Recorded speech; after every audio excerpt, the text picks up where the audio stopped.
ॐ नमो भगवते वासुदेवाय। ॐ नमो भगवते भगवते वासुदेव वासुदेवाय। ॐ नमो भगवते वासुदेवाय। हरे कृष्ण। हरि। चलिए जी, तो हमने कल बात करी, हम बिल्कुल एंड तक पहुंच गए थे कि आज पूरी उम्मीद है कि हम चैप्टर कंप्लीट कर सकते हैं। लेकिन अगर हम रिवीजन तौर पे देखें तो हमने वही देखा कि कल हमने 16 से 19 4 वर्सेस देखे जो भगवान के लिए थे, और उसके बाद 20 से 25 तक हमने देखे जो कि देवी देवताओं के ऊपर थे। तो अगर उसके अंदर कोई बात ना हो तो वो हमने उसके पहले काफ़ी बात करी है कि देवी देवताओं की पूजा भी किस तरीके से हमें करनी चाहिए और पूरा उनको आदर सम्मान देना चाहिए। लेकिन इस चीज़ का भी ध्यान रखना चाहिए कि वो देवी देवता जो हैं वो बीच में हैं, वो हमसे बड़े हैं लेकिन वो भगवान नहीं हैं। भगवान ने उनको शक्तियाँ दी हुई हैं जिसका वो यूज़ करते हैं, जैसे पानी के लिए, जैसे अलग अलग डिपार्टमेंट में हैं। इस चीज़ का हमें ध्यान रखना चाहिए। तो ये 20 से 25 तक हमने किया, और हमने जैसे पेड़ और पौधों का एग्जाम्पल होता है उसको भी देखा कि देवी देवता ऐसे हैं जैसे कि पेड़ की पत्तियां हैं, पेड़ की ब्रांचेस हैं, डालियां हैं। तो हम उनको नहीं पानी देते, हम पानी जड़ों को देते हैं, और वो जड़ पानी सबको देती हैं। ऐसे भगवान कृष्ण हैं जो जड़ हैं, और भगवान खुद यहाँ पे यही कह रहे हैं कि वो देवी देवता मेरी से ही स्थापित होते हैं। तो ये हमने देखा 25 तक। और 25 जो है, अगर हम 25 को एक बार फिर से पढ़ें उसके बाद हम 26 से शुरू करते हैं। 25 को हम देखें तो 25 में लिखा है, जो देवताओं की पूजा करते हैं वे देवताओं के बीच जन्म लेते हैं, जो पितरों की पूजा करते हैं वे पितरों के पास जाते हैं, जो भूत प्रेतों के उपासना करते हैं वे उन्हीं के बीच जन्म लेते हैं, और जो मेरी पूजा करते हैं वे मेरे साथ निवास करते हैं। तो मतलब अलग अलग रास्ते बताए हैं कि आप इन सगे सब जगह जा सकते हैं। तो अगेन अविनाश, आपने ये बात कही थी, जो लोग ये कहते हैं कि सारे रास्ते एक ही जगह जाते हैं, तो यहाँ पे डायरेक्टली उस चीज़ को रिफ्यूट किया हुआ है, उस चीज़ को मना किया हुआ है कि यार नहीं, ऐसा नहीं होता। आप जिसकी पूजा करोगे उसके पास जाओगे, और देखा जाए तो बात भी सही है। अगर आप अच्छा खाना खाओगे तो आप स्वस्थ बने रहोगे, अगर आप अच्छा खाना नहीं खाओगे तो आप डॉक्टर के पास जाओगे, और बुरा खाना खाओगे तो फिर इस हालत में भी नहीं रहोगे कि डॉक्टर के पास भी जा पाओ। तो हम किसी भी एंगल से देखें तो बिल्कुल ये समझ में आता है कि ऐसा नहीं है कि सारे रास्ते भगवान के पास ही जाते हैं, ऐसा बिल्कुल भी नहीं है। तो लेकिन हाँ, जैसे भगवान ने कहा जो देवी देवताओं की पूजा करते हैं वो मेरी ही पूजा करते हैं, लेकिन त्रुटि रूप से करते हैं। हाँ, तो ऐसा हो सकता है कि कुछ रास्ते ऐसे हो सकते हैं जो कि भगवान की तरफ नहीं जाते लेकिन बीच में हैं। वो रास्ते ऐसे हैं जिसके अंदर हम जिसके अंदर हम भगवान की तरफ त्रुटि रूप से जा रहे हैं, उनकी तरफ जाते जाते बीच में हम रुक गए। तो वो डेस्टिनेशन हो सकता है हमारे लिए, लेकिन हमें वहाँ पे रुकना नहीं है। अगर रुक गए तो दिक्कत है। जैसे योगा के अंदर हम कहते हैं, जो अष्टांग योग है उसके अंदर किसी को सिद्धि प्राप्त हो गई तो उसी के अंदर एंजॉय करने लगता है। तो वो बीच में आया, वो भी एक टेस्ट की तरह है, उसमें रुकना नहीं है।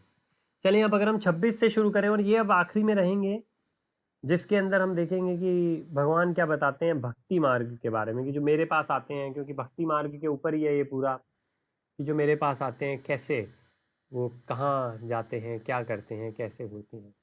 यदि कोई प्रेम तथा भक्ति के साथ मुझे पत्र पुष्प फल या जल प्रदान करता है तो मैं उसे स्वीकार करता हूँ। ये उन में से है जो कि हम याद कर सकते हैं, पत्रम पुष्पम फलम तोयम यो में भक्त्या पृच्छति। भगवान को कोई प्यार से, मतलब और भगवान को क्या चाहिए, इसलिए अगर कोई ऐसा गुरु मिले जो ये कहे कि भाई इतना इतने का कंट्रीब्यूशन करो आप, तो फिर सर्टनली हम देख सकते हैं कि वो गुरु में दिक्कत है, क्योंकि भगवान तो कह रहे हैं तो जो गुरु होगा वो भी इन्हीं चीज़ों से संपन्न होगा, क्योंकि वो गुरु तो भगवान के पास ही ले जाएगा। अगर भगवान के पास नहीं ले जा रहा, कहीं और ले जा रहा है, तो बड़ी दिक्कत है।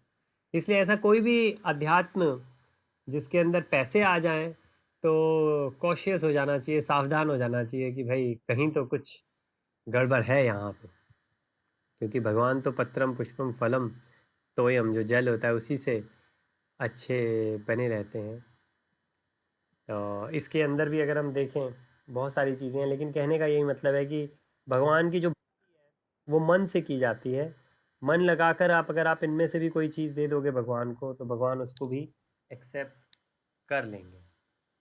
अगर आपने तात्पर्य पढ़ा हो और तात्पर्य में कोई और चीज़ हो तो बताएं। जैसे हमने बात भक्ति के ऊपर करी थी कि भक्ति आसान है, लेकिन किसके लिए? भक्त के लिए। एक भक्त बनना थोड़ा सा मुश्किल है। जैसे अगर हमने स्टूडेंट्स की बात करी कि स्टूडेंट को एग्ज़ाम क्लियर करना, एक अच्छे स्टूडेंट को एग्ज़ाम क्लियर करना बहुत ईजी है, लेकिन एक अच्छा स्टूडेंट बनना वो बड़ा मुश्किल है। तो और भगवान ने बाकी सारी चीज़ों के साथ में भी यहाँ पे करी है तुलनाएं। लेकिन भक्ति जो है वो, हम जैसे पहले भी हमने देखा कि इस मार्ग पे की हुई जरा भी थोड़ी भी मेहनत जो होती है वो हमेशा बनी रहती है। तो इसलिए अध्यात्म अध्यात्म के ऊपर हमें काम करना चाहिए रादर देन भौतिक जो है। भौतिक ये है कि हाँ, अब हमें मेंटेन करना चाहिए। जैसे हम अपनी कह सकते हैं कि हमारी आत्मा जो है वो ड्राइवर है, और जो कार है वो हमारा शरीर है। तो कार भी बनाए रहनी चाहिए, लेकिन ये ध्यान रखना चाहिए कि कार मेन नहीं है, ड्राइवर मेन है। जो उसके अंदर की आत्मा है वो मेन है। तो उसका ज़रूर हमें ध्यान रखना चाहिए। तो भगवान के लिए हम इन भावनाएं अगर रखें तो बहुत है उसके अंदर। भगवान कहते हैं मैं उसको ही प्राप्त करता हूँ। अगर हम 27 देखें, हे कुंती पुत्र, तुम जो कुछ करते हो, जो कुछ खाते हो, जो कुछ अर्पित करते हो या दान देते हो, और जो भी तपस्या करते हो, उसे मुझे अर्पित करते हुए करो। तो ये हम कहते हैं कि कृष्णा कॉन्शियसनेस, कि कृष्ण भावना मृत।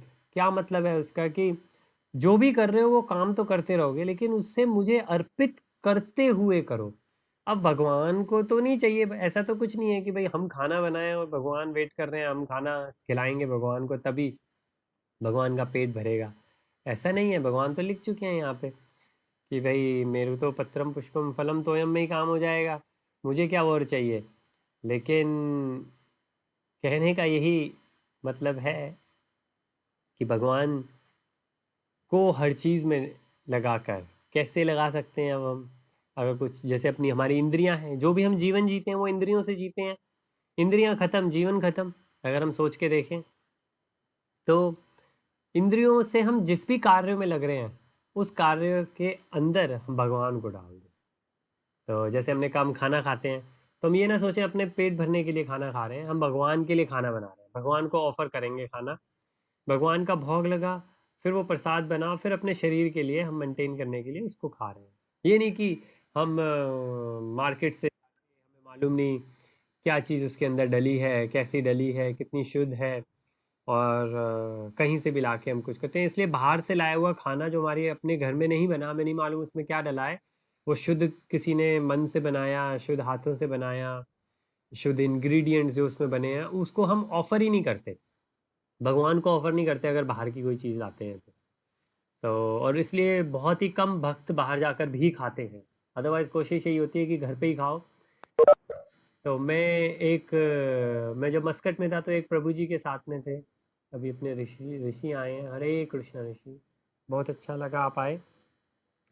तो एक, हरे कृष्ण जी। हरे कृष्ण, वेरी नाइस। तो मैं बस मस्कट में एक प्रभु जी के साथ में था, वो सीनियर प्रोजेक्ट मैनेजर थे। तो माता जी गई हुई थी इंडिया। तो वो प्रभु जी टाइम के अंदर स्पेशली घर पे वापस आते थे कि घर पे जो उन्होंने डेटीज रखे हैं, घर पे जो भगवान की मूर्तियां रखी हैं, उनको भोग लगाना है। और अगर कभी उनको उस टाइम के अंदर आउट ऑफ स्टेशन जाना पड़ता था काम की वजह से, तो उन्होंने चाबी दे रखी थी एक माता जी को कि घर के अंदर जो मेरे भगवान की मूर्तियां लगा रखी हैं मैंने, उनको आप प्लीज़ भोग लगा दें टाइम से। तो यहाँ पे भी कभी कभी ऐसा होता है, जैसे भी कल की बात है कि भाई खाना ज़्यादा बन गया तो नहीं खा पाए, तो कहा चलो इसको आफ्टरनून में खा लेंगे। फिर आफ्टरनून में कभी थोड़ा कम भी खाया। तो अब ये हुआ कि भाई आफ्टरनून में चलो हम तो सुबह का खा लेंगे, लेकिन आफ्टरनून में भगवान का क्या करेंगे। तो कुछ भी थोड़ा सा नया बनाया, जो कि भगवान को ऑफर किया कि भगवान के लिए तो कुछ हो। तो इसलिए भगवान का 3 समय के लिए भोग लगाते हैं भक्त लोग। और ज़रूरी नहीं है, अगर ऑब्वियसली आप नहीं हो, कोई सुविधा नहीं है, तो आप 2 तरीके का 2 समय लगा सकते हो, और भी कम है तो 1 समय के लिए लगा सकते हो। लेकिन खैर, जब अपने खाने के लिए निकाल सकते हैं तो भगवान के लिए भी निकाल सकते हैं। तो वही इसके अंदर है। तो हम चैप्टर 9 का 27वां श्लोक पढ़ रहे हैं। प्योर भक्ति के ऊपर है कि किस तरीके से हमको अपना भक्तों को जीवन जीना चाहिए। हे कुंती पुत्र, तुम जो कुछ करते हो, कुछ भी जो करते हो, गलत काम नहीं ओब्वियसली, जो कुछ खाते हो, जो कुछ अर्पित करते हो या दान देते हो, और जो भी तपस्या करते हो उसे मुझ में अर्पित कर दो। तो यही अभी अगेन कर्म की बात आई, तपस्या की बात आई, ज्ञान की बात आई, दान की बात आई। तो ये अलग अलग मार्ग में लोग लगते हैं, लेकिन भगवान ये कह रहे हैं उन सबके अंदर आप ये ना सोचो कि आप कुछ ले रहे हो, उस सबको मेरे को अर्पित करते हुए चलो। तो तब आप कह सकते हो कि भगवान की भक्ति में आप लगे हो। और अगर ऐसे चलेंगे तो हमको कभी भी किसी भी, जैसे अर्जुन ने इतने लोगों को मारा वहाँ पे, तो अर्जुन को कोई उसके ऊपर पाप नहीं चढ़ा। क्यों? क्योंकि वो भगवान के लिए कर रहे थे। तो वही चीज़ भगवान हमको कह रहे हैं कि जो भी चीज़, ऐसा नहीं सोचो कि भाई आप ऑफिस जा रहे हो, जो पैसे कमाओगे उस पैसे को क्या करोगे यार, पैसे कमाओ के ना मैं मतलब बैंक में रखूँगा और एफडी बनाऊँगा और जल्दी रिटायर हो जाऊँगा और फिर सही इंजॉय करूँगा, और या फिर हॉलीडे पे जाएंगे, या फिर ये है कि घर एक अच्छा बड़ा ले लेंगे। नहीं, थोड़ी सी सोच डिफरेंट हो जाती है कि भाई ये जो पैसा है इसको लेके कैसे भगवान के कार्यों में लगा सकते हैं। हाँ, इन पैसों से हम मंदिर के लिए क्या कुछ कर सकते हैं, या और पुस्तक ला सकते हैं। काफ़ी लोग ऐसे हैं, स्पेशली मंथ दिसंबर के अंदर, क्योंकि गीता जयंती आती है, काफ़ी भक्त जो बांटते हैं। लंदन लंदन के अंदर मेरे ख्याल से शुरू के 20 दिन के अंदर, उसके बाद का मैंने नोटिस नहीं किया, शुरू के 20 दिन में, जो भी लास्ट ईयर 2019 का शुरू के 20 दिन गए थे, उसके अंदर 4 लाख से ऊपर बुक सिर्फ लंदन में बटी थी। तो काफ़ी भक्त लोग ऐसा करते हैं उसके अंदर। तो अलग अलग लोगों की अलग अलग सेवा रहती है, जिस भी जैसे इसमें दान लिखा है, तपस्या लिखी है, तो कुछ लोगों की तपस्या रहती है कि वो घर घर जाके, कुछ ऐसे लोग हैं जो बुजुर्ग हैं वो बाहर नहीं आते, तो उनको घर जाके बुक्स देकर आते हैं। डोर टू डोर की सर्विस है। तो इसको तपस्या माना जाता है। ऑब्वियसली जो एकादशी रखते हैं उसको भी तपस्या माना जाता है हमारे टाइम में। तो इनफैक्ट अगर आप गुस्सा नहीं कर रहे हो तो वो भी तपस्या है। लेकिन ये सारी चीज़ें हैं जो भगवान यहाँ पे अलग अलग बता रहे हैं कि हमें करना चाहिए। तो हम कर सकते हैं, बिल्कुल पूरी तरीके से कर सकते हैं। और मेन यही है कि जैसे पिछले में भी देखें कि भगवान को क्या ऑफर किया है वो नहीं मेन, मन की स्थिति क्या है वो मेन है। तो अगर हम अगला देखेंगे 28, तो बाकी अगर कोई तात्पर्य में चीज़ हो तो प्लीज़ बताइएगा। लेकिन अगर हम 28 देखें तो भगवान और क्लियर करते हैं इस तरह, तुम कर्म के बंधन तथा इसके शुभ अशुभ फलों से मुक्त हो जाओगे, हो सकोगे। इस सन इस संन्यास योग में अपने चित्त को स्थित करके तुम मुक्त होकर मेरे पास आ सकोगे। तो पहली चीज, कर्म के बंधन से मुक्त हो गए। जो हमने कहा निष्काम कर्म करेंगे तभी कर्मों के बंधनों से मुक्त होंगे। अदरवाइज क्या लिखा है, इसके शुभ अशुभ, क्योंकि हमको शुभ भी नहीं चाहिए, हमें मोड ऑफ गुडनेस से भी ऊपर उठना है। रजगुण जो है, रजोगुण से जो भी चीज़ उत्पन्न होती है उससे भी ऊपर उठना है। तो ये गुणों के चक्कर में हमें नहीं फंसना बिल्कुल भी। तो इसलिए हमने कहा है कि जो सकाम है उसमें भी नहीं फंसना, क्योंकि सकाम के अंदर इंसान अच्छे काम करता है और ये सोच के करता है कि अच्छे काम कर रहा हूँ। और जब उसने ये छोड़ दिया कि मैं जो काम कर रहा हूँ वो अच्छे कर रहा हूँ, और आप देखेंगे बहुत सारे लोग ऐसे सोसाइटी में होते हैं जो करेंगे और फिर बताएंगे। बताने का ये मतलब नहीं है कि वो रोज बीबीसी के ऊपर या रेडियो पे अनाउंस करेंगे कि वो कर रहे हैं, लेकिन कभी ना कभी जब भी मौका मिलेगा वो बता ही देंगे। वो बता देंगे, उनके पेरेंट्स बता देंगे, उनके बच्चे बता देंगे, या इस तरीके से या उस तरीके से लोग बताते हैं, ज़रूर बताते हैं ऐसे। तो काफ़ी हैं जो एकादशी का फास्ट रखते हैं, वो एकादशी का फास्ट, हर एकादशी का फास्ट निर्जला रखते हैं। तो वो सबको बताते हैं कि भाई हम तो निर्जला ही रखते हैं, मतलब जिस भी तरीके से बताएं वो बता देते हैं। तो जो भक्त होंगे उनको इस चीज़ से कोई फर्क नहीं पड़ता कि लोग क्या सोच रहे हैं, लोगों को पता है नहीं पता, क्योंकि रखा तो भगवान के लिए है। भगवान और अपने बीच की बात है, इसमें किसी और को बताने वाली कोई बात नहीं है। लेकिन बताता इंसान तभी है जबकि वो मटेरियल मोड्स की बात आ जाती है, जब गुणों की बात आ जाती है। या तो वो तमोगुण में आके बता देगा कि अच्छा देखा वो कोई भक्त है, हम तो कितना रखते हैं। या फिर रजोगुण में आके बता देगा भाई वाह देखा, मतलब कितना मेरे अंदर बात है कि मैं रख सकता हूँ। या फिर सतोगुण के अंदर आके भी इंसान बता ही देता है कि भाई नहीं, हम तो इतना सिर्फ यही कर लेते हैं, वही हमारे लिए बहुत है, भगवान का आशीर्वाद है, हम ना निर्जल रख लेते हैं, बस उसी से हमारा हो जाता है। तो भगवान ये कह रहे हैं इस सबसे ऊपर जाना, और इसमें कहा है इस संन्यास योग से। तो जब हमने कौन सा चैप्टर शुरू किया था जिसका नाम हमने कहा कि संन्यास योग है, लेकिन प्रभुपाद जी ने थोड़ा डिफरेंट कर दिया था। तो आइडिया यही है, क्योंकि संन्यास से लोगों को यही लगता है कि भाई चैप्टर पहाड़ों पे 5 चले जाओ, गुफाओं में चले जाओ। संन्यास चैप्टर अविनाश, 5 आप अगर कुछ कह रहे हैं तो आपकी आवाज़ बहुत कम आई भाई, पता ही नहीं लगा क्या कहा आपने। चैप्टर 5 था संन्यास कर्म हाँ, योग। बिल्कुल सही, जी जी जी जी। तो उसके अंदर आपने कहा था कि संन्यास है इसके अंदर। तो रीज़न यही है कि संन्यास से लोगों की धारणा अलग है, वो क्या सोचते हैं, लेकिन यहाँ भगवान बता रहे हैं इस संन्यास योग में अपने चित्त को स्थिर करके तुम मुझे मुक्त होकर मेरे पास आ सकते हो। तो जो भी पीछे भगवान ने बताया 2-3 वर्सेस में, हमने देखा 26, 27 और ये 28 के अंदर, इसको कि मन की चितो स्थिति क्या है, शरीर कहाँ पर है वो अलग चीज़ है। हाँ, अगर शरीर ऐसा रखने से मन की स्थिति अच्छी होती है, ऐसी होती है जो कि भगवान में लगे, तो वो बेनिफिट है उसका। लेकिन अगर वो नहीं हो रही, सिर्फ शरीर ऐसा है, तो फिर ज़्यादा बेनिफिट नहीं है। जैसे हम यही कहें कि अष्टांग योग किसी ने शुरू किया लेकिन वो समाधि तक नहीं पहुंच पाया, तो बेनिफिट तभी है जब वो समाधि तक पहुंचेगा। बेनिफिट तो खैर अगर अष्टांग योगी जैसे वेस्टर्न आजकल कर रहे हैं उनको भी बेनिफिट होगा, लेकिन वो अध्यात्म का बेनिफिट नहीं है। हाँ, ये है कि उसके लिए प्रिपरेशन जरूर हो जाएगी कि वो अध्यात्म फ्यूचर में कभी अगर अध्यात्म की चीज़ों को सुनेगा तो अट्रैक्शन जरूर होगी, लेकिन जो मुख्य लक्ष्य है वो प्राप्त नहीं हुआ अगर समाधि तक नहीं पहुंच पाए। तो वही चीज़ ये है कि मन अगर भगवान में नहीं लग पाया, तो चाहे वो मंदिर में जाके भक्ति कर रहा है, चाहे ज्ञान कर रहा है, कर्म कर रहा है, कहीं ना कहीं कुछ चूक रह गई, लक्ष्य जो है उससे चूक गए। तो ये हमारा 28 है जिसके अंदर भगवान सही बताते हैं, और इसमें बहुत अच्छा है कि मुक्त हो जाते हैं। तो हम लिबरेशन की बात करते हैं कि भाई मुक्त मोक्ष किसको कहते हैं। तो एक तो हमने कहा मोक्ष शरीर का मोक्ष है कि भाई जब शरीर छोड़ा तो शरीर दोबारा ना मिले हमें। लेकिन उससे और ऊपर का अगर हम देखें तो यही है कि जिंदा रहते रहते हम अगर अपने जो भी कर्मों का बंधन है उसी से छूट जाएं तो और भी अच्छा है। हमको वो मरते वक्त तक की वेट करने की ज़रूरत ही नहीं, हम अभी के अभी बिल्कुल पूर्ण हो गए, और वो चीज़ यहाँ पे हो सकती है, ये बिल्कुल हो सकती है, और भगवान उसी का यहाँ पे बता रहे हैं। और अगर हम और देखें ये 28, तो अगर हम 29 देखें, 29, मैं ना तो किसी से द्वेष करता हूँ, ना किसी के साथ पक्षपात करता हूँ, मैं सबों के लिए संभाव हूँ, किंतु पूर्वक मेरी सेवा करते हैं वे मेरा मित्र है और मुझ में स्थित रहता है, और मैं भी उसका मित्र हूँ।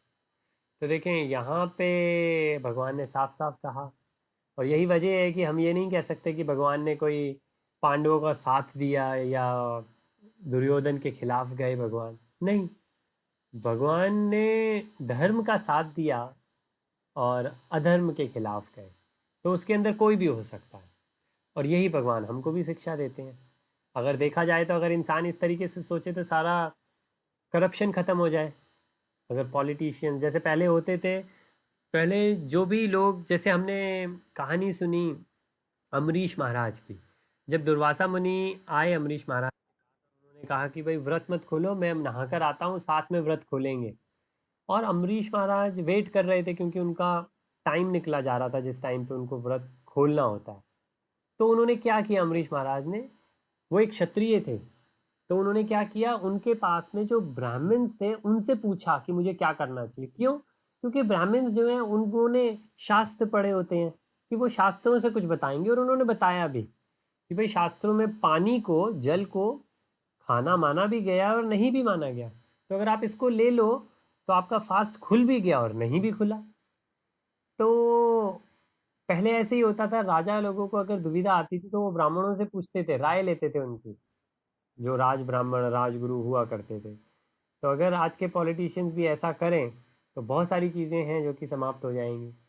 लेकिन उसमें से एक चीज़ ये है कि भगवान यही कहते हैं कि भाई मैं किसी से कोई द्वेष नहीं है मुझको, और किसी का मैं पक्षपात भी नहीं करता हूँ। मैं सबों के लिए समभाव हूँ। मतलब हमारी अपनी भावनाएं जो हैं, अदरवाइज भगवान की भावनाएं तो सबकी हैं। जैसे कि अब सूरज है, हम कोई भी नेचुरल चीज़ देखें, सूरज है, सूरज तो रोशनी देते वक्त ये नहीं देखता कि मैं यहाँ पे ज़्यादा दूँ या वहाँ पे ज़्यादा दूँ। हाँ, वो बात अलग है कि दुबई में ज़्यादा आएगी और लंदन में धूप कम आएगी। रीज़न, इसमें सूरज की गलती नहीं है, इसमें लंदन की और दुबई की और दिल्ली की जो लोकेशन है उसका फ़र्क है। तो ये हमारा मन कहाँ पे लोकेटेड है, हमारे मन की क्या अवस्था है, उसका फ़र्क पड़ता है। अदरवाइज भगवान के रूल्स तो सेम है, बड़े सिंपल है और साफ साफ है। तो ये किया तो ये होगा, ये नहीं किया तो ये क्यों होगा, बड़ा लॉजिकल है। लेकिन बात सिर्फ इतनी आ जाती है कि हम क्या अपनी इंद्रियों को संभाल पाते हैं। किंतु जो भी भक्ति पूर्वक मेरी सेवा करता है, तो यहाँ पे भक्ति पूर्वक सेवक, इसको हम इंग्लिश में कहते हैं डिवोशनल सर्विस। कि सेवा करनी है और कैसे करनी है, भक्ति पूर्वक करनी है। जैसे हमने कहा, आगे आगे आता है काफ़ी, जैसे हमने तपस्या की बात करी, चैरिटी की बात होती है, दान की बात हुई थी कि सतोगुण में, रजोगुण में, तमोगुण में कैसी चैरिटी होती है, कैसी तपस्या होती है, उसके बड़े एग्जाम्पल्स हैं। तो लेकिन हमको कैसी करनी है सेवा, अगर किसी की करनी है, हमें भक्ति भाव से करनी है। और भक्ति भाव से कोई इंसान करेगा तो वो वही है कि वो गुणों से ऊपर उठ के कर रहा है। वो इसलिए नहीं कर रहा क्योंकि वो अच्छी चीज़ है, सतोगुण में है, नहीं। वो इसलिए कर रहा है क्योंकि उसे मालूम है उसके अलावा और कोई चीज़ बची ही नहीं है। जैसे हमने एग्जाम्पल दिया, पानी जलाएगा ही जलाएगा, वो सोचेगा नहीं उस बारे में। सॉरी, आग जलाएगी जलाएगी और पानी शीतल करेगा ही करेगा। उसमें उनको सोचने की ज़रूरत नहीं है कि चलो ये काम अच्छा है तो करें, नहीं। तो ऐसे हमारा नेचुरल इंस्टिंक्ट होना चाहिए अच्छे कामों के प्रति। ये सोचने की ज़रूरत नहीं पड़नी चाहिए हमको कि अच्छा ये अच्छा काम है इसलिए करें। तो ये 29th है जिसमें भगवान बता रहे हैं कि भाई मैं सभी का मित्र हूँ, किसी से कोई भी मेरी द्वेष भाव नहीं है। और जैसे हमने देखा इसके अंदर, और यहाँ पे भी भगवान ने यही बता रखा है, पानी का एग्जाम्पल दिया है, हम सूरज का एग्जाम्पल ले सकते हैं, ये जितने भी हमने कहा नेचुरल चीज़ें उन सब के एग्जाम्पल यहाँ पे आते हैं। तो बिल्कुल हमको इस चीज़ का ध्यान रखना चाहिए कि कैसे हमको कहाँ करना है। जो भक्त है वो क्या करते हैं, सेवा करते हैं, और कैसे सेवा करते हैं, भक्ति और होती है तो क्या वो भगवान के मित्र बन गए, जैसे कि भगवान कृष्ण बने हुए थे उनके मित्र अर्जुन के। तो कुछ और अगर तात्पर्य में हो तो प्लीज़ बताएं, अदरवाइज हम आगे चलते हैं 30th के ऊपर, जिसके अंदर भगवान ने कहा, यदि कोई जघन्य से जघन्य कर्म करता है किंतु यदि वह भक्ति में रत रहता है तो उसे साधु मानना चाहिए, क्योंकि वह अपने संकल्प में अडिग रहता है। तो ये भी गजब है, काफ़ी लोग इसको गलत समझ लेते हैं कि भाई ऐसे लिखा है कि गलत से गलत भी काम करो लेकिन अगर भक्ति में लगे हो तो सब सही है, साधु बने रहो, कि भगवान ये कह रहे हैं। लेकिन ऐसा नहीं है। अगर देखें तो लिखा है तात्पर्य में, इस श्लोक का सुधाचार शब्द अत्यंत महत्वपूर्ण है, अतः हमें इसे ठीक से समझना चाहिए। जो मनुष्य बद्ध रहता है तो उसके लिए दो प्रकार के कर्म हैं, प्रथम बद्ध और द्वितीय स्वाभाविक। जो हमने कहा स्वाभाविक मतलब नेचुरल, तो हम उस चीज़ की बात कर रहे हैं। ये होता है ऐसे है कि कई बार लोग, अगर हम इस तरीके से सोचें, हम पूछते हैं कि भाई कोई अगर महाराज हैं और सब ये मानते हैं भाई वो महाराज तो गजब है, मतलब वो बिल्कुल भक्त हैं एकदम, लेकिन मानो उनका एक्सीडेंट हो जाए तो कोई कहेगा यार अगर वो महाराज वाकई भक्त हैं और भगवान कहते हैं मैं अपने भगवान भक्तों का ध्यान रखता हूँ हमेशा, तो इनके साथ क्या हो गया, इनको एक्सीडेंट कैसे हो गया? तो अगर इनको एक्सीडेंट हो गया तो इसका मतलब ये भक्त नहीं है। तो जैसे अभी कोविड के टाइम पे काफ़ी लोग ऐसा कहते हैं, अरे हम इतनी भक्ति करी और हमें कोविड हो जाए तो फिर भक्ति का क्या फ़ायदा? लेकिन सोच के देखा जाए तो फिर ये ऐसा लगता है कि ये तो व्यापार वाली बात हो गई, कि भगवान ना हो गए इंश्योरेंस एजेंट हो गए, कि भगवान मैं आपके लिए 16 माला करता हूँ, तो मेरी इंश्योरेंस बनाए रखना आप, कि मुझे कुछ हो ना जाए कोविड से, बस दुनिया में हो जाए लेकिन मुझको ना हो।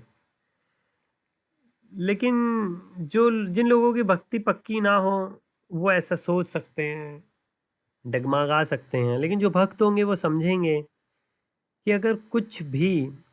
और मज़े की बात ये है कि जैसे जिन महाराज की हम बात करें, अगर वो महाराज का रिएक्शन खुद ऐसा हो कि वो ये कहें भाई सही बात है, मैंने इतनी भक्ति करी और मेरा एक्सीडेंट हो गया, इसका मतलब भगवान है ही नहीं, या कुछ भी ऐसा कुछ कहें, तो हम समझ सकते हैं वाकई इनकी भक्ति कच्ची थी। तो अगर कच्ची भक्ति थी तो भक्त भक्त कह ही नहीं सकते, फिर तो जो हुआ सही हुआ इनके साथ में।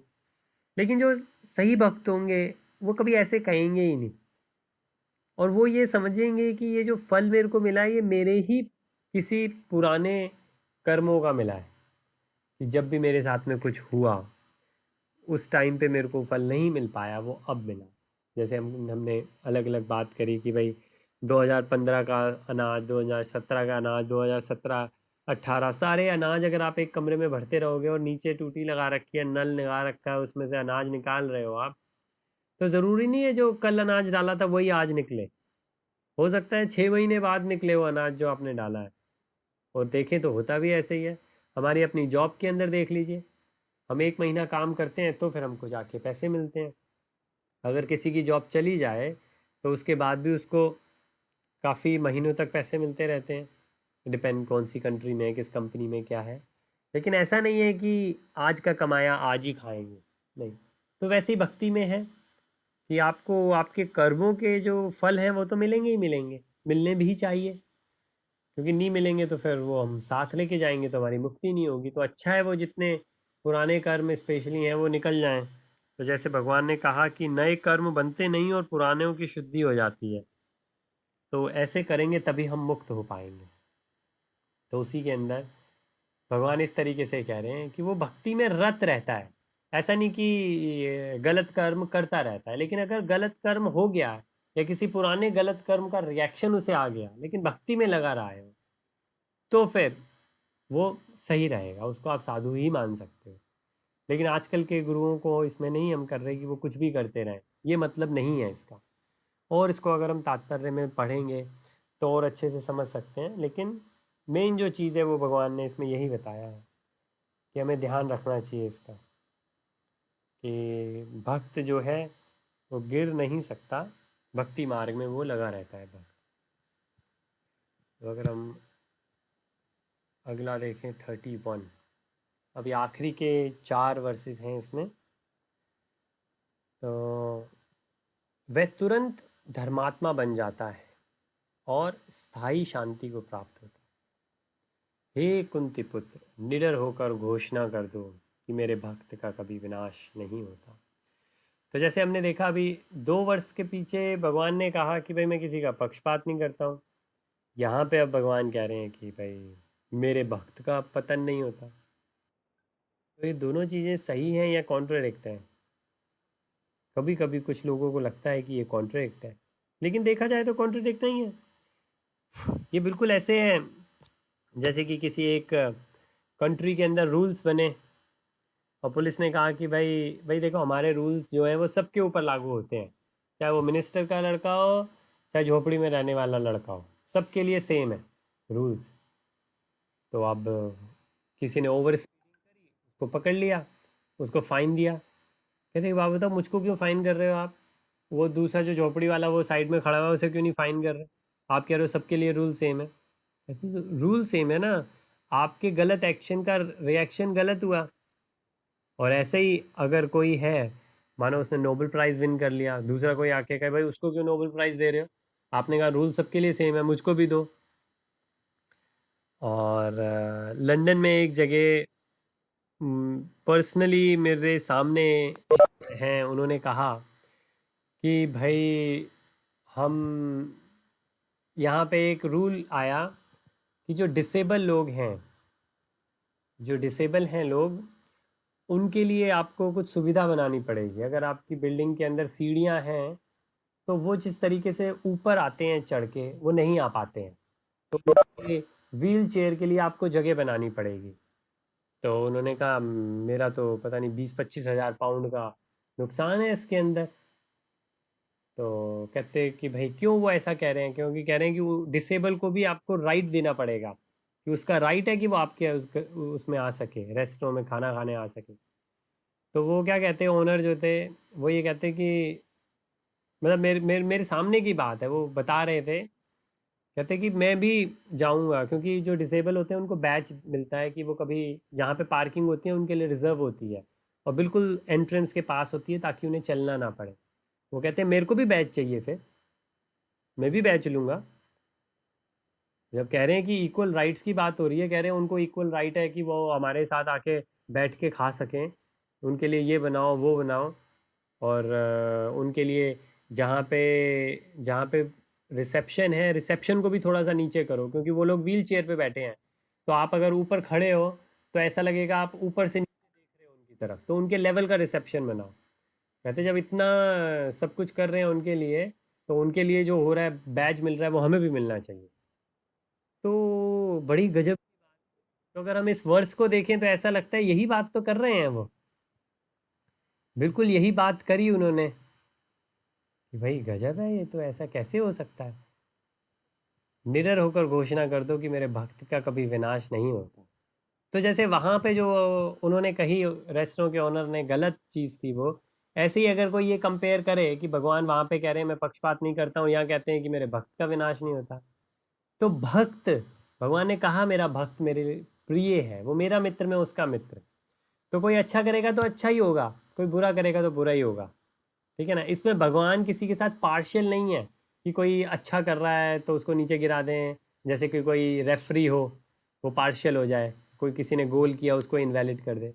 तो ये पूछते हैं इस चीज़ के लिए, कभी आप भगवत गीता की डिस्कशन करेंगे तो भांति भांति के लोग मिलते हैं, तो उसके अंदर इस चीज़ को काफ़ी लोग कहते हैं कभी कभी। तो लेकिन ये भी वर्स बहुत अच्छा है, जिसको हम देख सकते हैं कि भाई कौनते प्रतिजान नहीं थी, ना मैं भक्त पश्यन्ति, मेरे भक्त का कभी भी विनाश नहीं हो सकता। तो अगेन, जो भक्त इस चीज़ को फील करेगा, इस चीज़ को समझेगा, रियलाइज करेगा, वो भक्त फिर कोविड वगैरह से नहीं डरेगा। क्या हो जाएगा ज़्यादा से ज़्यादा, आपकी मृत्यु हो जाएगी, आपके परिवार में किसी की मृत्यु हो जाएगी, और कुछ चीज़ हो सकती है। लेकिन भगवान कह रहे हैं कि विनाश नहीं होगा, मतलब भौतिक चीज़ जा सकती है, आध्यात्मिक चीज़ नहीं जाएगी। और जैसे पिछले के अंदर अगर हम देखें, जो भगवान ने कहा कि अगर इन केस किसी से कुछ गलत हो भी जाए भक्त से, लेकिन वो भक्ति में लगा रहे, तो भी उसे हम कह सकते हैं कि वो संत बना रहेगा। हाँ, लेकिन ये नहीं है कि वो गलत काम करता रहे, उससे गलत काम हो गया वो उस चीज़ को एक्सेप्ट करता है, उसके लिए अफसोस करता है, और फिर आगे बढ़ता है इस तरीके से। क्योंकि गलती तो भौतिक रूप से हर इंसान से हो सकती है। तो अगर तात्पर्य में कोई चीज़ हो तो प्लीज़ बताएं, अदरवाइज हम अगले पे चलेंगे। चलिए, तो ये चैप्टर 9 के आखिरी 3 वर्सेस बचे हैं, और अभी भी भगवान भक्ति के बारे में ही बता रहे हैं। हे पार्थ, जो लोग मेरी शरण ग्रहण करते हैं वे भले ही निर्म जन्मा, स्त्री, वैश्य, व्यापारी तथा शूद्र क्यों ना हो, वे परम धाम को प्राप्त करते हैं। तो ये एक श्लोक है, और एक श्लोक आएगा जो ब्राह्मणों के ऊपर है।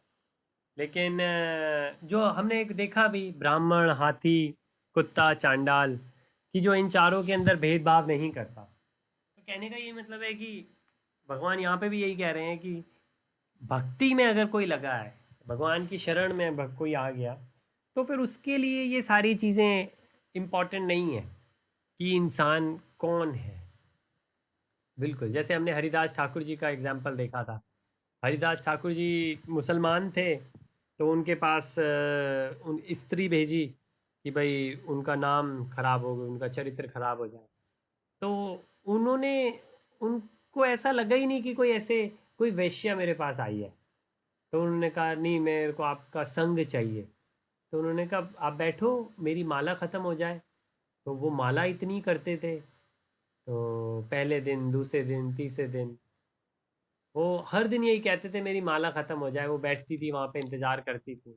और उसके बाद में अंत में यही हुआ कि वो खुद एक वैष्णवी बन गई, और माला करना उन्होंने शुरू कर दिया। बाद में सब कुछ उन्होंने छोड़ा, फिर उन्होंने ही क्लियर किया इस चीज़ को कि मेरे को किसने भेजा था आपके पास में। तो ऐसे बहुत से एग्जाम्पल्स हैं। गौतम बुद्ध के टाइम पे भी ये चीज़ हुई थी, बड़ी स्ट्रैटेजिकली ये चीज़ें हुआ करती थी उस टाइम के ऊपर। तो यहाँ पे भगवान यही बताना चाह रहे हैं कि भक्ति के ऊपर किसी की मोनोपोली नहीं है, कि कोई कोई जन्म से तो कुछ है ही नहीं लेना देना। साफ साफ यहाँ पे लिखा है कि भाई निम्न जन्म का अगर कोई है, तो वो भी तरक्की कर सकता है, वो भी भगवान तक जा सकता है, परम धाम को प्राप्त कर सकता है। ऐसा कुछ नहीं है कि कहीं ऐसा नहीं मिलेगा कि भाई ब्राह्मण ही हैं जो ऐसा कर सकते हैं। ऐसा कि कोई नहीं कर सकता, अगर है तो सिर्फ वो इंसान जो इंद्रियों को ऊपर कंट्रोल ना कर पाए वो है। तो क्वालिटीज़ के ऊपर बात है, या मनोस्थिति के ऊपर बात। अदरवाइज ऐसा कुछ हम नहीं कह सकते कि वो इंसान नहीं कर पाएगा। कोई भी कर पाएगा। कौन कर पाएगा? और अगर हम आगे देखें तो ये 32 है। हाँ जी, 32 के अंदर अगर हम देखें यही बात हुई है। और इसके अंदर काफ़ी, अगर हम नीचे जाके देखें तो भागवतम का, श्री भागवतम में कथन है कि अधम योनियाँ चंडाल भी शुद्ध भक्त के सत्संग में शुद्ध हो जाती है। तो ये भी हमने देखा, पहले भी आया था एक जगह। चंडाल को हम मानते हैं कि चंडाल सबसे बुरा होता है इस जगत में। तो क्योंकि चंडाल जो है वो आदमी का भी मांस खा जाता है, तो मतलब उसको चांडाल कहते हैं। अगेन क्वालिटीज़ की बात है। तो वो चांडाल भी अगर भक्ति में लगे तो उसके भी पाप कट जाएंगे। ऐसा नहीं है कि उसको ये कहेंगे अरे तुम तो चंडाल हो, अगले जन्म में ब्राह्मण बन के आओ। ऐसा बल्कि हुआ था, प्रभुपाद जी के टाइम पे ऐसा हुआ था कि एक भक्त थे, और वो ऐसे पंडित के पास खड़े थे। और जैसे हम लोग जाते हैं पंडित से मंदिर वगैरह में, पंडितों के पास में झुकते हैं, आशीर्वाद वगैरह लेते हैं। तो वो पंडित से उन्होंने शायद ऐसा कुछ कहा कि आज मेरा जन्मदिन है, मुझे आशीर्वाद दीजिए आप। तो पंडित बड़े खुश हुए, तो पंडित ने उनको क्या आशीर्वाद दिया? उन्होंने कहा कि भाई मैं आशीर्वाद देता हूँ कि तुम अगले जन्म में मेरी तरह ब्राह्मण बनो और भगवत धाम प्राप्त करो। तो जब ये प्रभु भाजी को पता लगा, तो उन्होंने उस चीज़ को बड़ा क्रिटिसाइज़ किया। उन्होंने कहा कि इसका मतलब वो ब्राह्मण आपको, आपसे अपने आप को ज़्यादा ऊपर मानता है, तो वो गलत चीज़ है। अगर हम यहाँ पे देखें तो बिल्कुल सही बात है, जो हमने पहले भी देखा। इसका मतलब वो ब्राह्मण उस लेवल पे पहुंचा ही नहीं जहाँ पे वो ब्राह्मण हाथी कुत्ता चांडाल को सेम देख सकता है। वो इंसान तो चांडाल नहीं था, और ऑब्वियसली हाथी कुत्ता तो था ही नहीं। लेकिन हाँ ये है। और इनफैक्ट बच्चों की क्लास के अंदर ऐसा हुआ था। मैंने पूछा कि भाई ये चार तरीके के जो होते हैं, ब्राह्मण, वैश्य, शूद्र और क्षत्रिय, तो मैंने वो सारे समझाए, और मैंने कहा आप अपने पेरेंट्स से पूछिएगा कि आप कौन कौन है इसमें से। तो किसी ने कुछ कहा, किसी ने कुछ कहा। एक जिनके पेरेंट्स को मैं जानता हूँ वो भक्त हैं। तो वो लड़की मेरे को क्या कहती कहती प्रभु जी, मैंने अपनी मदर से पूछा। तो मैंने कहा हाँ, मदर ने क्या कहा आपकी? तो कहते मदर ने कहा हम इन चारों में से कुछ भी नहीं है, हम वैष्णव हैं। तो ये बिल्कुल सही बात है कि ग्रंथों में ऐसा आता है कि अगर आप भगवान की भक्ति में लगते हो तो आप इन चारों के ऊपर हो। जैसे हमने कहा कि गुणों से ऊपर हो, फिर आपकी क्लासिफिकेशन इस बेस पे नहीं होती कि आप इन चारों में से किस में आते हो, क्योंकि आप भक्त हो। जैसे हमने अभी पीछे एक वर्ष में देखा कि जो भी कार्य आप करोगे वो भक्ति में ही लगा दोगे, तो फिर आप भक्ति बन जाओगे। आप इन ये कैटेगरीज का आपको कोई फर्क ही नहीं पड़ेगा कि आप ये कर रहे हो कि वो कर रहे हो, क्योंकि जो भी कर रहे हो भगवान से रिलेटेड कर रहे हो, या मनोस्थिति आपकी ऐसी है कि भगवान के अंदर लगी हुई है, तो आप भक्त ही। तो किस तरीके से ऐसा हो पाए कि भगवान के सोच में हम लग पाए, सिर्फ उसकी बात है। तो उसी चीज़ को यहाँ पे बताया गया है कि ऐसे बहुत सारे रेफरेंसेस हैं हमारे पास शास्त्र में जो आते हैं कि अगर कोई चांडाल भी है तो उसके अंदर आ जाता है। तो श्रीमद् भागवतम का एक श्लोक है जो ये 2:4-18 के अंदर, वहाँ से लेके यहाँ पे बताया हुआ है। चलिए अब आखिरी दो जो हैं अगर हम उनको देखें तो 33 ये है, फिर धर्मात्मा ब्राह्मणों भक्तों राज ऋषियों के लिए तो कहना ही क्या है। अतः इस दक्षिण दुखमय संसार में क्षणिक दुखमय संसार में आ जाने पर मेरी प्रेम भक्ति में अपना आपको लगाओ। तो अब ये कह रहे हैं भगवान की उन लोगों का ऐसा हो जाता है, तो जो लोग ऑलरेडी थोड़े से ये हैं कि पहले से अभी पीछे वर्ष आया था जब उसके अंदर बताया था कि जो लोग साधना करते हैं लेकिन साधना के जो उत्तम स्थल है वहाँ स्थान है वहाँ नहीं पहुँच पाते। जैसे किसी ने अष्टांग योग किया, साधना 8वां लिंब जो है वो साधना का है, समाधि का है, तो वहाँ तक नहीं पहुँच पाते, तो उनका क्या होता है। तो भगवान ने कहा वो फिर अगले जन्म में या तो अच्छे कुल में जन्म लेते हैं या फिर सन्यासियों के ब्राह्मणों के जन्म लेते हैं। क्यों? क्योंकि वहाँ पे ऑटोमेटिकली कोशिश ये होगी कि उनको भगवान के बारे में सुनने को मिलेगा। तो वही वो कह रहे हैं कि अगर कोई ऐसा ही है कि जो राज ऋषियों के भक्तों के ब्राह्मणों के घरों में पैदा हुए हैं, तो उन लोगों के लिए तो क्या कहना है, जब पिछले वर्ष में कह चुके हैं कि चंडाल तक को बहुत फ़ायदा होगा कि वो भी तर सकते हैं। तो मेन चीज़ ये नहीं है कि आपका जन्म इन इधर हुआ है ब्राह्मणों में भक्तों में या राज ऋषियों में हुआ है या उन चारों में हुआ है, आपका जन्म जहाँ पर भी हुआ हो, लेकिन आपने अगर मेरी प्रेमा भक्ति में अपने आप को लगाया हुआ है तो आपका उद्धार है। तो उस चीज़ की यहाँ पे बात हुई है।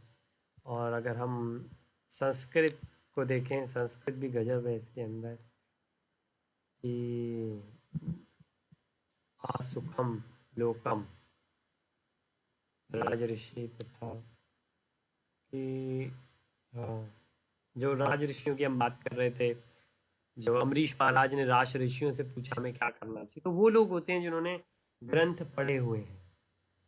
अन्यतम अन्यतम नाश्व, तो बता रहे हैं कि ये जो लोग है जैसे हम कहते हैं दुखालय है, तो भगवान बता रहे हैं कि ये दुखमय है, नाशवान जीवन है, इसका आप देख सकते हो कि क्या हो रहा है, कैसा हो रहा है। तो गजब गजब तरीके से यहाँ पे बताया है भगवान ने। मतलब इससे स्पष्ट और क्या बता सकते हैं जो भगवान ने पूरी तरीके से बताने की कोशिश करी है। अब ये आखिरी वर्ड्स है चैप्टर 9 का, तो इसके अंदर पूरी तरीके से निचोड़ है। अपने मन को मेरे नित्य चिंतन में लगाओ, मेरे भक्त बनो, मुझे नमस्कार करो, मेरी ही पूजा करो। इस प्रकार मुझ में पूर्णतः तलीन होकर तुम मुझे निश्चित रूप से मुझको प्राप्त करोगे, तुम निश्चित रूप से मुझको प्राप्त करोगे। तो अगर हम देखें, हमने आत्म साक्षात्कार की बात करी कि अपने अंदर जो आत्मा है, जिस दिन हम ये समझ जाएंगे कि हम ये शरीर नहीं, हम ये आत्मा है। अभी एक भक्त से बात हो रही थी, वो बहुत अच्छे डिवोटी हैं। कल परसों कुछ कुछ दिनों से किसी एक टॉपिक के ऊपर डिस्कशन हो रहा था हमारा, तो कल उन्होंने कहा कि भाई, तो प्रभु ये तो मानते ही हैं ना हम कि भाई हम शरीर नहीं है, आत्मा है, इसमें क्या रियलाइज क्या करना इसके अंदर। ये तो हम मानते ही हैं, हमें हमें तो पता ही है ना कि भाई हम आत्मा है, हम शरीर नहीं है। तो अब इसमें क्या बचा है, अब तो भक्ति करते हैं। तो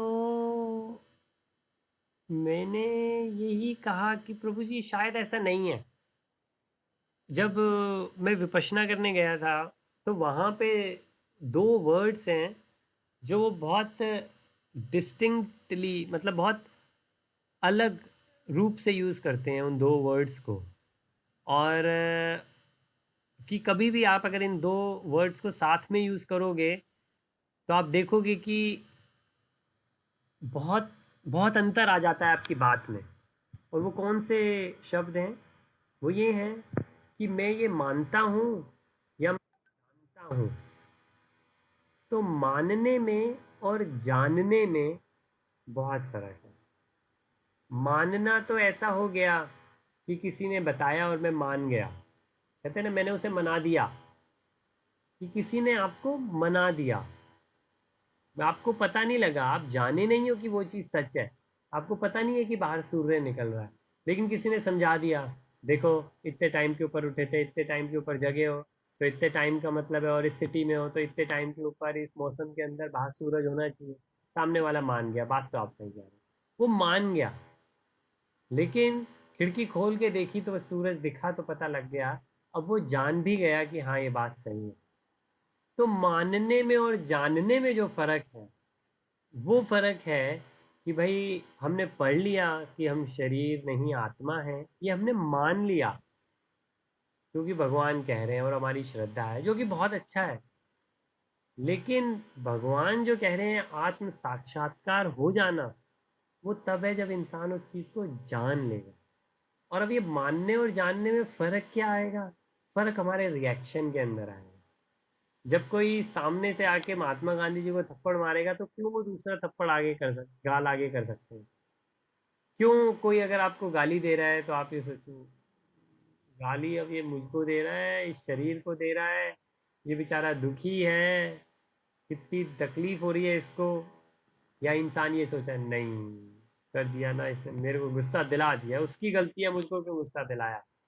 या और जितने विकार हमारे अंदर आते हैं वो सारे ही खत्म हो जाएंगे जब हम अपने आप को आत्मा जान लेंगे, आत्म साक्षात्कार हमारा हो जाएगा।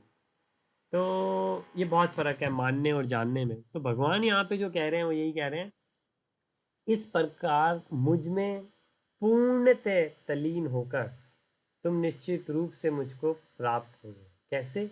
भगवान को जान के, आत्म साक्षात्कार करके, फिर परमात्मा को जान के, और उसके बाद में जब परमात्मा को जान लिया तो फिर सारी चीज़। सबसे पहले हम अपना पर्सन देखते हैं, आई की बात करते हैं हम, कि मैं कौन हूँ। मैं आत्मा हूँ। फिर बाकी लोग कौन है? बाकी लोग भी परमात्मा का अंश है। मैं आत्मा हूँ और मेरी ही तरह बाकी सारे भी भगवान का, परमात्मा का अंश सबके अंदर है। ठीक। हाँ, और अब हम सब जो हैं कहाँ से आए हैं और कहाँ जाएंगे, और भगवान के साथ में हमारा रिलेशन क्या है, बस इतनी सी बात। यहाँ पे हमारा चैप्टर 9 जो है वो समाप्त होगा। अगर कोई चीज़ आप कहना चाहें, कोई ऐड करना चाहें तो प्लीज़।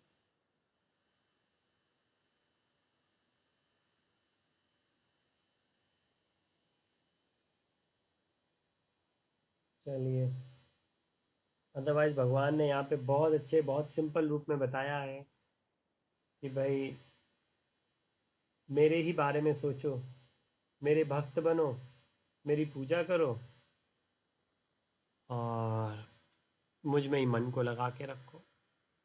सिंपल। तो पूरी तरीके से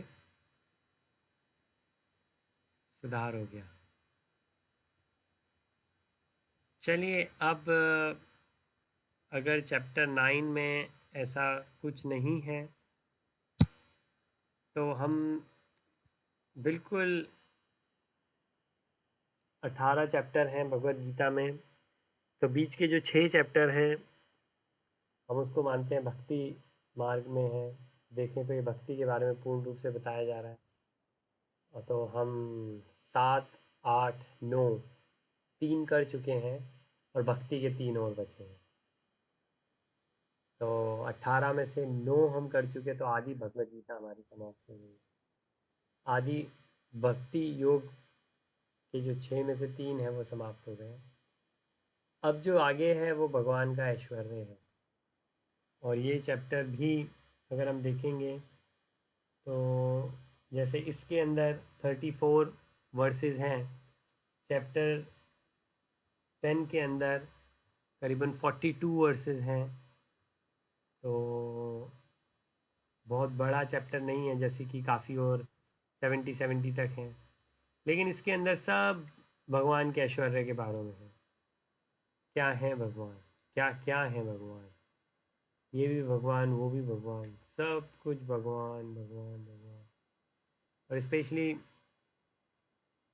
शुरू के 19 या 18 अगर हम देखें, 42 में से जो श्लोक हैं वो फिर भी थोड़े अलग अलग हैं, लेकिन बिल्कुल जो एंड में है 19 से लेके 42 तक, वो तो बिल्कुल भगवान का डायरेक्ट ऐश्वर्य बता रहे हैं, जिसके अंदर ना कुछ खास समझने की ज़रूरत है, ना कुछ हम ज़्यादा सोच सकते हैं, विचार सकते हैं। वो ऐसा है जैसे कि सूरज है, सूरज की रोशनी है, तो सोचने की ज़रूरत ही नहीं है, सूरज है और सूरज की रोशनी है, तो सूरज का गुण है।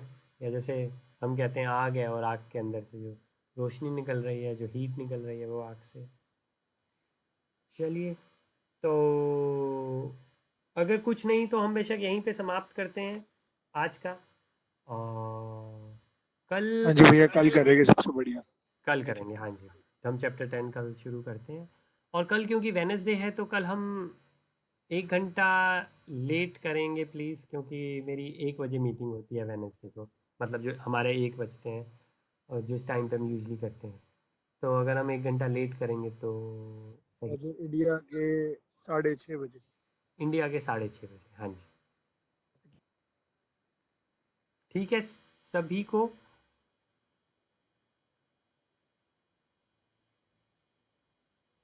चलिए, अगर किसी को दिक्कत हो तो प्लीज़ अरे बताइएगा। हाँ जी, चलिए, कल तो फिर करते हैं 6:30 बजे शाम को, है ना? कल 6:30 बजे शाम को, ठीक ठीक है ना? है। ओके, हरे हरे हरिओम कृष्ण, हरिओम, हरे कृष्ण। हरिओम।